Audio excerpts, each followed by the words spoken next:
Hey there, this is Paris Christou from Toonboxstudio.com, and in this video I'm going to be showing 5 tips that will help you to improve your drawing skills very fast, as well as enjoying some speed rendering of my character Cherry. So, tip number 1, and that is to set high expectations for yourself. Now I know this doesn't sound like an awesome tip to hand out, but believe me when I say this to you out of experience, it's one of the number 1 key strategies that you need to get down from day 1. Now, what exactly does this mean? It means that knowing where you are now and knowing where you have to go to reach that high expectation. Knowing where you are now means that you're never satisfied. Now, don't be discouraged by that. It's actually a good thing. Not being satisfied means that you're hungry to learn, hungry to improve until you reach your end goal, your high expectations, right? Now, what exactly is that end goal? Well, it's your idols. Your idols are your end goal. It's your high expectation, right? I mean, we all have like this massive pool of artists, hundreds of them. I've got hundreds of artists worldwide that just love their work. But each and every single one of us have a handful of artists, could be 2, 3, 4, 5 people that you absolutely adore everything that they do. You love their style, they inspire you so much, you love their techniques, you love their artwork, you want to be like them. For me, it was Don Bluth, my animation mentor. It was Dean Yeagle, the pinup artist. It was Chuck Jones, Tex Avery, Hanna-Barbera. Yeah, I wanted to be like these guys. That was my roadmap. By doing that, you will improve so quick because you'll never be satisfied and you will just want to be hungry to learn. Tip number 2, and that is to draw with a purpose. What does that mean exactly? Well, let me tell you a little quick story. Once upon a time, this one guy came up to me and said, Paris, nice work, but if you really want to improve on your drawing skills, you need to start drawing with a purpose. Now, at first, I didn't really understand what this guy was trying to tell me, but then I realized what he was trying to say was that I need to start working on my weaknesses. And to do that, you need to step outside of your comfort zone. Now, don't get me wrong. There's a time and a place to draw a pretty picture and have some fun, but you should never neglect dedicating some time to work on your weaknesses. So what I did was the next day I went and purchased a bunch of sketch pads. I went back home and I made a list of all my weaknesses, and one of them was drawing hands. I used to dread drawing hands because I was so bad at it. And I know a lot of people struggle with hands. I get it, right? So I went and grabbed all these sketch pads and I filled them all up, right? It was about 6 of them, 6 sketch pads. I filled them all up, just drawing illustrations of hands based around photo references that I found online, stuff, anything I could get my hands on, until they started looking kind of decent looking, right? And then I went and bought another bunch of sketch pads and I worked on the next weakness. Yeah, so like I said, there's a time and place to draw a pretty picture, but we should always start working as well on our weaknesses by drawing with a purpose. Tip number 3, and this one's a fun one. Tip number 3 is spot the difference. You know that game, right? When we were kids, you play spot the difference. I still play that game even as an adult. You've got 2 images identical and one of them's got a few differences and you have to spot them, right? Same concept, but we apply it to art. I do this all the time. This one really helped me to improve. Now, how do we do this? Well, you take your artwork and you compare it to another artist who is, someone special. It's your idols, yeah? Remember at the end of the roadmap, your expectations, your idols, those guys, yeah? Because that's your end target. You're going to compare yourself to them. So I take my artwork, I take my idol's artwork, and I'm looking at it right now. And let's say I'm looking at my hands that I just drew, and I'm looking at his hands that he drew, and I'm like, hold on 1 minute, why does his one look way better than mine, right? So I'm playing spot the difference now. I'm trying to see what did he do that I didn't, yeah? Because that's the style I'm going for, right? That's the technique I'm going for. I want it to look like that.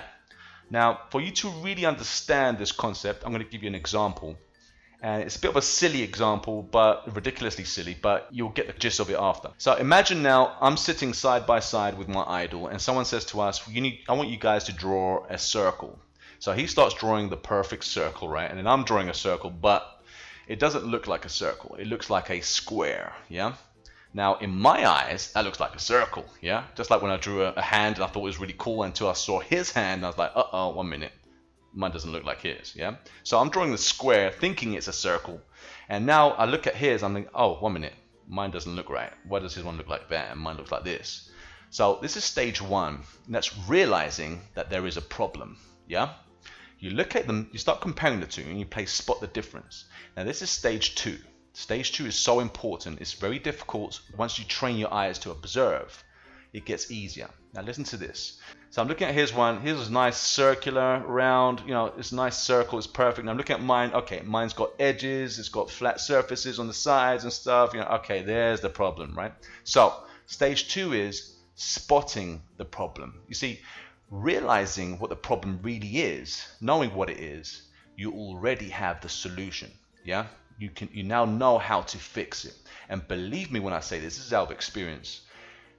Every single one of you knows how to fix something, but for you to know how to fix something, you need to realize what the problem is. Yeah, so at first we see that they look different. Yeah, that's stage 1. Stage 2 is realizing what exactly is the problem, right? Why does it look different? What is different about it? You have to play the game, spot the difference. Once your eyes spots the difference, you can automatically in an instant go and fix it. Believe me, you don't need to be the most skilled artist to fix it. If you can't fix it, it means you haven't spotted the difference. Yeah. Now use this little example for you to understand. Now if I was to use, for example, a real example, let's say I've got a character that I just drew and I'm looking at his character and I'm looking at the hands or whatever feature that I'm looking at and I'm comparing and I'm seeing there's a difference here. Now I'm playing the spot the difference game, right? It could be, maybe it's the proportion, it could be the form, it could be the length, it could be the positioning, it could be the angle, it could be anything. It could be a little minor detail, yeah? So I'm spotting the difference. Once I see it, I'm like, okay, I think I found why it looks so weird. All right, let's see if I can fix it. If I can't spot the difference between the circle and the square, I'll just keep erasing it and redrawing a square, yeah? Might end up becoming a hexagon or something. Spot the difference. Tip number 4, and that is to gain speed. That's such for me, it's one of the most important skills that you need to obtain. Unfortunately, you have to develop it, right? Now, gaining speed means you're able to draw more. If you can do something in less time than usual, that means you've got more time to draw more, right? So let's say, for example, somebody takes an hour to draw a sketch, where if you can imagine if this person can now draw the same sketch in 10 minutes, that means in 1 hour he can do 6 sketches or she can do 6 sketches. Now in animation, because I studied animation, I was forced to learn to draw very, very fast because you have to draw 24 illustrations, which equals 1 second of animation. Now imagine if I was to draw 1 image in an hour, they'll kick me out of the studio, right? So yeah, I had to gain speed to keep up with the rest of the other guys. Now to do this, my teacher gave me an exercise and it was really, really cool. And that was just a timer. You set a timer, a clock, and it puts pressure on you. Now you could use your phones. You can say, let's say for example, 15 minutes to draw a sketch. Now the trick is to keep your hand, your wrist, your arm, your elbow up to your shoulder nice and loose, right? Relaxed, nice and free. Don't be too tense. Don't grip that pencil too hard. Yeah, be relaxed and let those lines just flow on the page. Get that rhythm going through. Doesn't have to be pretty.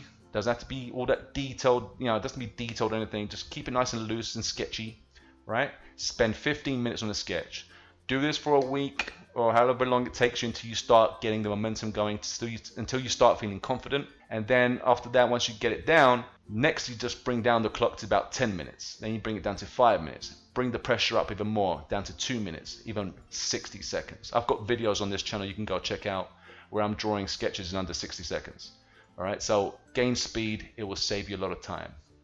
So tip number 5, and this is also an important one, and that is to draw every day for at least, in my opinion, 3 hours. Now I know that some of you are busy and you've got responsibilities, you've got your jobs and stuff. Some of you got colleges and you've got to study. I get it, right? You just want to come home, relax after all that and just like watch a bit of TV and just chill.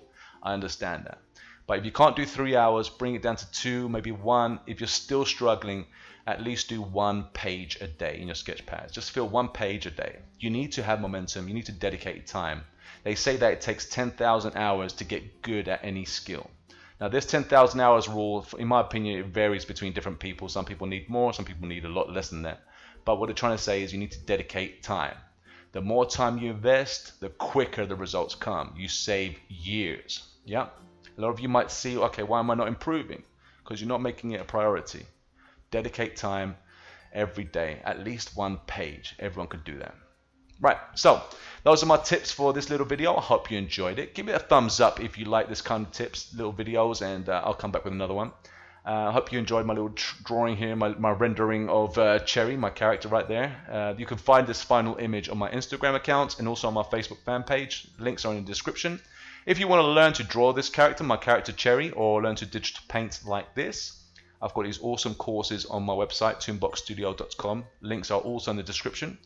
And I'm Paris Christou. Thanks so much for watching, and I'll see you on another video. Bye-bye for now. Thank you for watching our latest video.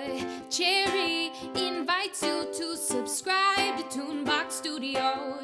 Sexy, unique, original, and oh so sweet. Where else can you find a pin-up girl to blow your mind? Toonboxstudio, Toonboxstudio, Toonboxstudio. Subscribe, like and share, and have a good